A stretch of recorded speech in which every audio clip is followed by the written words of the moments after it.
Hello friends, बरायबाय Bodo Job Info official YouTube channel दा गोदान साख्रिनि अपडेट बेनो जाबाय IIE आव ओंखारना फैदों contractual job दा गोबां कमेन्ट्स खालामो contract job ओंखारबा स' नोंथांमोना अपडेट लाबो होननानै दा फाइनाली मोननै पोस्ट ओंखारदों DIST एन्ड बेनिफ्राय CDE होननाय स' बेयाव एग्जाम आरो वर्किं इन्टारभिउ लागोन माने सानसेयावनो एग्जाम आरो बेनिफ्राय इन्टारभिउ लानाय जागोन स' बेयाव नोंथांमोननि सेलारिया मोनगोन मेक्सिमाम 22,000 per month आरो बिनि लास्ट डेट 29 मेसिम थागोन एप्लाइ खालामनाया दा बोरै खालामनांगौ A to Z नोंथांमोना भिडिअ नाय अब्लानो बुजिगोन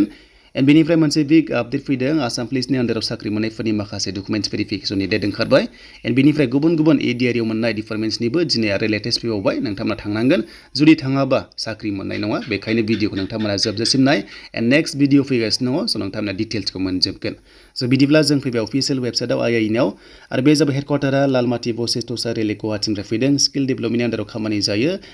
प्रधान मन्त्रि बन्धन योजना बे नोंथांमोना खामानि मोनदों एबा मोनगोन एन्ड बेनिफ्राय बेयाव मावनांगोन अके बिनि लास्ट डेट 29 मेसिम थागोन बेखायनो अफिसियेल नटिफिकेसन जों बेयाव भिउ खालामसै बेनिफ्राय PDF फाइलखौ नोंथांमोना डिसक्रिप्सनाव होगोन बे जाबाय वर्डआव दं फाइला बेखौ आं PDF खालामनानै डिसक्रिप्सनाव आपल'ड खालामना होगोन जाहाथे नोंथांमोना नायनो मोजां जायो एन्ड बेनिफ्राय बिनि सिलेक्शन प्रसेसआ रिटेन एग्जाम आरो लोगो लोगो PI लायो एबा पार्सनेल इन्टारभिउ लानाय जायो आरो बेखौ गुवाहाटीआव लानाय जागोन बेखौ नोंथांमोना मोनगोन दा बे जाबाय फार्स्टनि पोस्टआ क्लास्टार डेभेलपमेन्ट एक्जिकिउटिभ साथाम दङ 15,000 पर मान्थ मोनगोन आरो बेयाव नोंथांमोननि फरायनाया डिग्री पास जानांगोन अके स' नोंथांमोना डिग्री पास खालामनानै 1 year वर्किं एक्सपिरियेन्स थानाय जानांगोन जायखिजाया सेक्टरनिफ्राय अब्लानो एक्सेप्ट जायो एन्ड बेनिफ्राय नोंथांमोननि खामानिया BDVKनि सायाव जागोन हमना ला नोंथांमोना सेल्फ हेल्प ग्रुपफोरजों खामानि मावनांगोन थ' नोंथांमोना थांनांगोन माखासे सेन्टारावहाय अफिसावहाय एन्ड बेयाव बैसोआ 22 निफ्राय 40 इयार्ससिम बे पोस्टआव नोंथांमोना हागोन आरो बेनि प्रजेक्ट लकेसना जाहैबाय पोस्टआ हजाय बेनिफ्राय सराइदेव बेनिफ्राय शिबसागर मोनथामल' दङ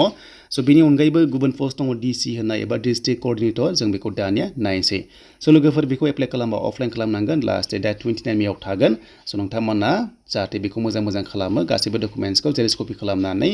बेखौ आं खिथागासिनो दङ बेनिफ्राय सेकेन्ड पोस्टआ जाबाय डिस्ट्रिक्ट क'र्डिनेटर 17 भेकेन्सिस दङ 20 निफ्राय 22,500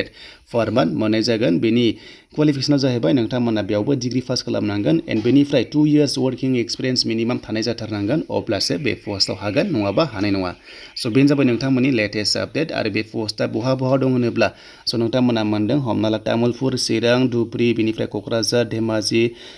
बिश्वनाथ सारिआलि बङाइगाव गवालपारा दङ कामरुप दङ बेनिफ्राय इस्ट कार्बि आंलं दङ बेनिफ्राय जरहाट गलाघाट दङ डिमा हासाव दङ नलबारि दङ दरं दङ डिब्रुगड़ दङ तिनसुकिया दङ बेनिफ्राय हाइलाकान्दि दङ स' बे होनायाव पस्टिं जागोन बेखायनो लकेलिटि केन्डिडेटआ मेक्सिमाम चान्सखौ मोनो जुदि लकेलिटि गैयाब्ला स' गुबुना मोननाय जायो स' बे जाबाय नोंथांमोननि आपडेट 29 मेआव नोंथांमोननि लास्ट डेट बेखौ बोरै एप्लाइ खालामगोन होनोब्ला स' नोंथांमोना गावनि हार्ड कपिखौहाय स्पिड पस्ट खालामना हरनांगोन एबा करियारजों हरनांगोन बशिष्ठ सारिआलि होननाय जायगायाव बे एड्रेसाव